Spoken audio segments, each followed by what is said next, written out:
This is Racing Bulls' multi-million-dollar simulator in Faenza, Italy, and it's so accurate that after Friday practice on the real track, they'll test setup changes here virtually that would be impossible on track. And if the sim says it's faster, those changes go straight onto the real car for Saturday. The engineering behind it is absolutely wild. So in this video, I'm going to go deep on how these simulators actually work, why teams trust them enough to bet race results on them, and of course, I'm going to drive it and see how close I can get to their drivers' lap times. So the sim sits on these 6 massive pistons, and on top, there's basically a real F1 cockpit surrounded by screens. But what's happening with those pistons underneath? Well, it's actually pretty simple. So basically there are 6 pistons that are moving and getting longer and shorter, and all this motion is synchronized to give to the actual chassis all the motion, so the roll, the pitch, and all the feeling of the acceleration.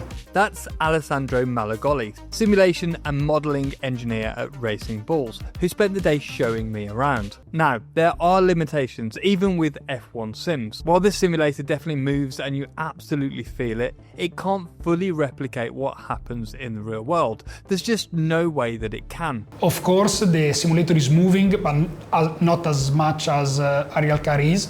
So actually the lateral and longitudinal acceleration are sometimes limited, at least in duration. So you have a peak, but it's not properly kept for all the corner, because otherwise you should need the car on track.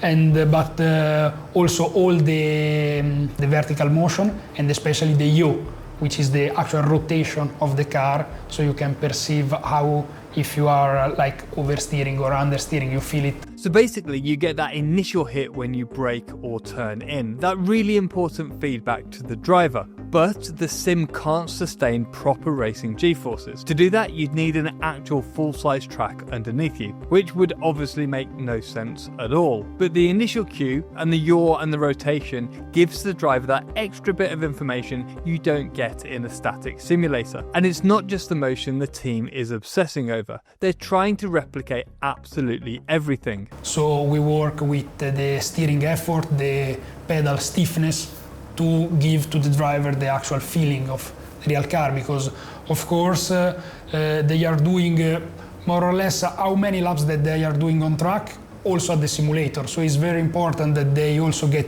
used to that kind of effort, that kind of feeling, also to arrive on track and be as much prepared as possible.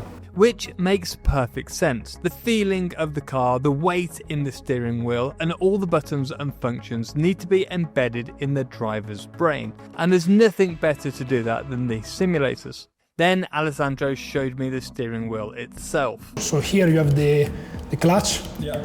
They are basically the same. This is for changing gears. Yeah. And this is the DRS. You will have a beep and also a green light here. And those are the toggles. So this is the push toggle, this is the pull toggle, are doing a combination of diff and brake shape stuff. There are a lot of buttons, but Alessandro explained to me that most of the basic balancing tools, like the brake and the differential settings, were fairly simple. Still, it seemed pretty complicated. But to be fair, when racing, the drivers are in constant communication with the engineers, who a lot of the time are the translator from what the driver is feeling through to what changes they need to make through the steering wheel. And that's one of the reasons the team love the sim. It gives them plenty of time to practice these changes, and for the engineers and driver to feel what the changes actually do. Now, simulators weren't always this important in Formula 1. Up until the mid-2000s, Formula 1 teams could test whenever they wanted. They had separate test teams, dedicated test drivers, and they'd be out on track constantly, spending tens of millions a year on track time. But then in 2009, in-season testing was banned completely, and through the 2010s, testing got limited to just a handful of official days. So simulators have helped to fill this gap, and they're now used an incredible amount through the entire process of making an F1 car fast. So we also test the parts that are under development. So maybe they have been in CFD, in the wind tunnel with the 50% scale model. And then we prepare the parameterization of this component that actually will run in the car, or we expect that will perform like that. And we do all our simulation loop. We start with the offline simulation without the driver, and then in last chance we will start it also with the driver, also to try to understand how the performance will react to the stability of the car and how the driver can handle properly it, and how the setup of the car should adapt to this new component. So the team will design something and then put it into what's called offline simulation. That's basically just computers simulating laps with no driver involved. It'll try thousands of different setup combinations and spit out data about downforce, cornering speeds and lap time. But there is a problem. A computer can drive a car that a human absolutely cannot. And if the driver can't actually drive the car quickly, well, all that theoretical performance is completely useless. So that's when they bring the driver in the loop into the simulator to feel how it actually behaves. And to me, this is just incredible. These simulators are now so accurate they can predict how a car will feel to drive. And it's not just about testing new parts. They're also using the sim to prepare drivers, especially rookies. Sometimes when we got rookie drivers, for example, Isaac this year, there are many tracks where he never raced because he did F2, some extra European tracks are new for him. Alessandro told me they're practicing all the setup tools the driver has, for example brake balance or differential settings, so the driver knows what difference each change makes during qualifying or the race. Now teams also have dedicated sim drivers working alongside the racing drivers. However, there's a potential problem here.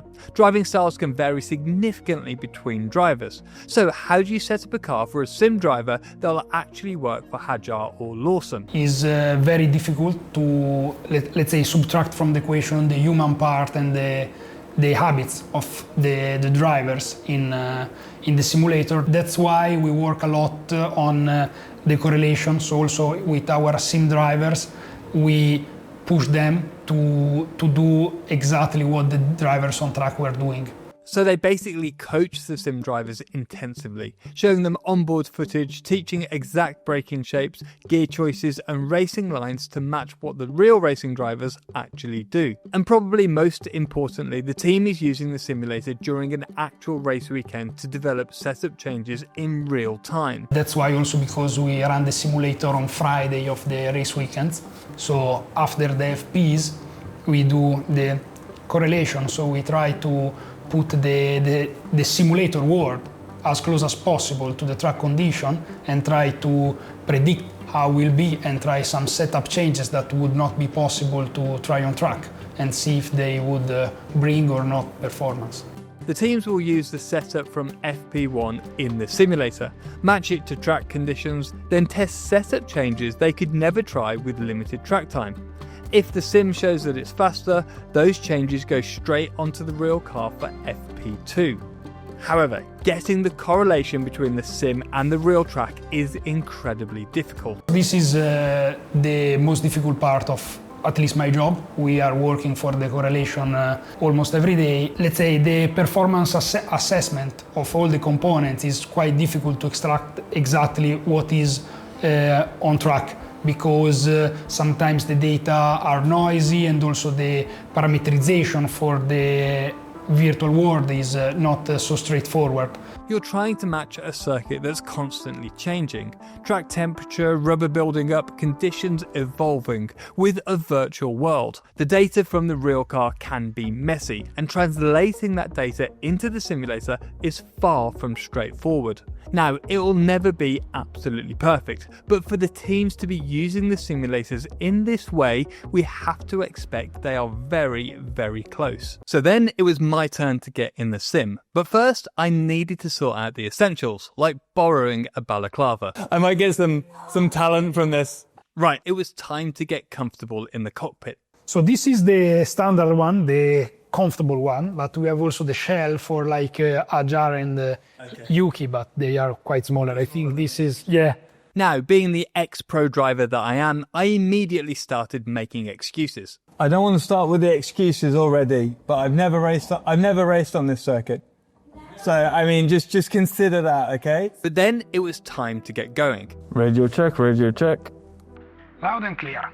Okay, so we are ready to go. The first thing that hits you is just how much grip these modern F1 cars have. I've driven F1 cars before, but nothing newer than about 10 years old. And this current generation is in a completely different league. The cornering speeds you carry are just incredible. But what really impressed me with the braking. Now, everyone talks about how late you can brake in a modern F1 car, and that's absolutely true. But what they don't tell you is how difficult that makes everything else. The braking zones at the Red Bull Ring are so short that I was genuinely struggling to get down through the gears quick enough. You're going from 8th gear to 2nd gear in about 90 metres. 6 gear changes in a really short period of time. And then there's the trail braking. Normally you'd have this phase where you're gradually releasing the brake pressure as you turn into the corner, balancing the car's weight distribution. But the entry speeds are so high and the braking distance is so short that you have to compress all of that trail braking into a tiny amount of time. Now, I did about 10 laps chasing the reference time of a 105.0, and the engineers were giving me feedback all along the way. And predictably, most of it was about the brakes. Of course, you brake a bit earlier, and also the peak pressure is still too low, but overall is really nice. And when I climbed out, I'd realised that I'd forgotten to talk very much at all, and that I'd gone straight into race mode. It was a good race. I had a good start. The tyres went off. No, joking. But the sim was amazing. Like, you can feel everything in there. You can feel it dive and turn, and you can feel the rotation in the car come very early. The sim's so realistic that my brain doesn't even think that I'm in the simulator. I'm going straight into like racing mode. Ready to do a debrief. That was incredible fun. It's an amazing simulator, and I can see why the drivers get so much value out of it. But while I'd had loads of fun in the simulator, something wasn't quite flowing with my driving. I'd ended up about 2.5 seconds off the pace. When you're driving something this fast, you focus on getting the cornering speeds right and then extracting everything from the brakes. But there's also this crucial phase between braking and turning into the corner that needs to blend perfectly. And because I just stepped into the sim, I was being a bit too conservative. I was braking a bit too early. And when you slow the car down too early, you end up waiting for the corner to come to you, all of which means you're wasting time. And because you haven't arrived at the corner at the right speed, the car's pitch and weight distribution aren't correct when you turn in. Everything becomes a bit disconnected. So it was time to look at the data with Alessandro. So yeah, basically the red is our reference. Yeah. It is a simulator lap of Isaac Jar. Okay. With your same setup. So this is an overlay to show more or less what we are doing with respect to him. So here, if we have a zoom, we have like the speed race, steering wheel, and brake pressure and throttle. You are braking something like 10 meters earlier, which is fine. And but the peak pressure is a bit lower, so you can apply a bit more pressure and release faster. That's why you tend to go a bit wide and have a bit of understeer.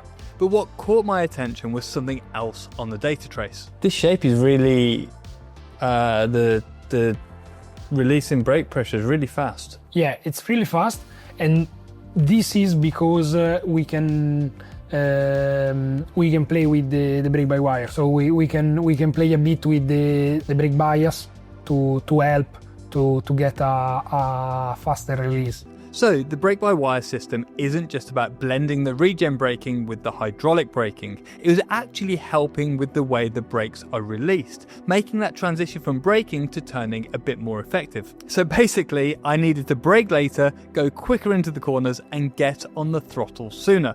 Do everything better. But honestly, I was pretty happy with what I'd done, especially considering I was learning both the car and the track at the same time. The only point is the gear. Those are, this is second gear and this is third gear. You are using one gear more in both corners. Okay, so second for the hairpin and third for turn 4. Now, the gear selection was quite interesting. I'd been using third instead of second and fourth instead of third in some of the corners, because these cars have so much torque from the battery power that when you use a higher gear, it's a bit easier to manage. The revs don't spike quite as aggressively, which means you have less chance of wheel spin when you're still getting used to the car.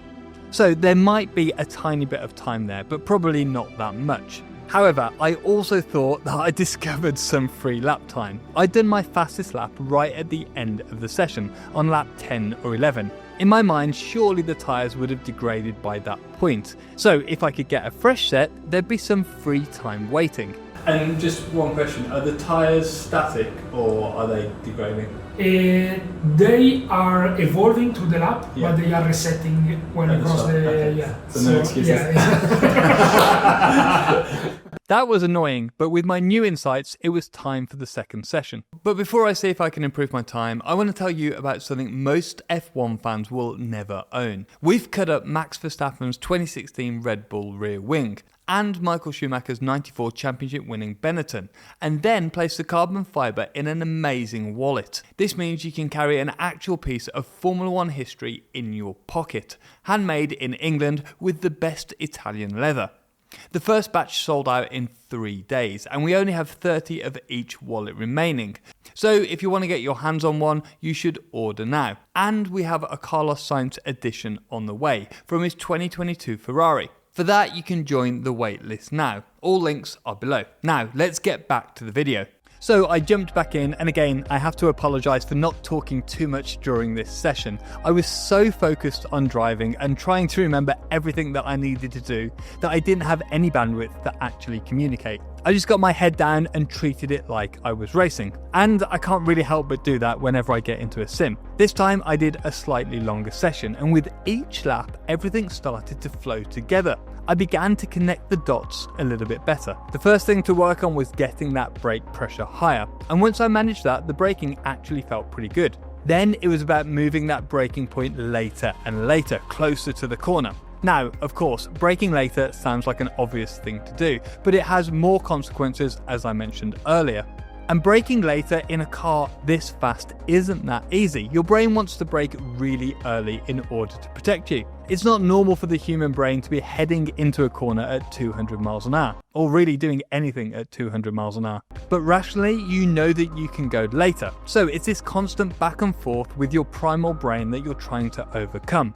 And Alessandro had also shown me something else in the data, particularly in the quick corners. I was being too gentle with the steering inputs. I could actually turn in a bit harder, which means that you can turn it in later, which opens up the corner more, meaning a faster lap. However, as I got closer and closer to the limit, I actually went over it quite a few times, particularly in turn 6.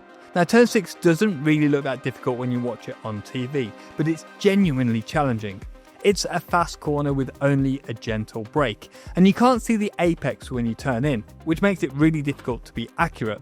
And as you turn in, the track also begins to go downhill. So what this means is as you're trail braking into the corner, the window where the car is well balanced is incredibly small. So when I was trailing the brakes into the corner too much, it was holding the nose down, and combined with it going downhill and not being able to see the apex, I'd get some oversteer and sometimes I span. However, in the middle of the session, I had 3 or 4 laps where the time was just getting better and better, and I actually managed to get into the 105s, a 105.8. So I was less than a second off the target time, which I was really happy with. And interestingly, the sim benchmark time was within a 1/10 of a second of what the Racing Bulls car achieved during the actual qualifying session. Now, that of course could be a lucky coincidence, or it could be that the sims are really that good. I honestly don't know. And while I was happy with my pace, there were definitely areas where I could have found more time. And there were also all of the tools that the car has available to make it faster, which I never got to explore. For example, the diff settings, the brake bias, or the brake migration, where the brake bias automatically moves rearward as you get deeper into the corner, which helps the car to turn in. And what really impressed me from a driving perspective is that there's so much happening on a lap that to even have the mental capacity to think about making those changes is one thing, but then actually making the changes, that just shows how much bandwidth these drivers actually have. Of course, the bandwidth it was taking me just to drive the car in the simulator was much higher than it would be for Hajar or Lawson. But as you get used to it, driving the car becomes second nature, and then you free up the mental capacity to actually make the changes you need. So I can really see why these simulators are so valuable to the teams and from drivers. It's essentially free testing, which from a wider perspective might be a really good thing for motorsport. Now, obviously these simulators are very expensive and most people can't afford to buy them, but home simulators are only getting better and cheaper. The technology is constantly improving, and I expect in the future there'll be a point in time where you can train perfectly well at home.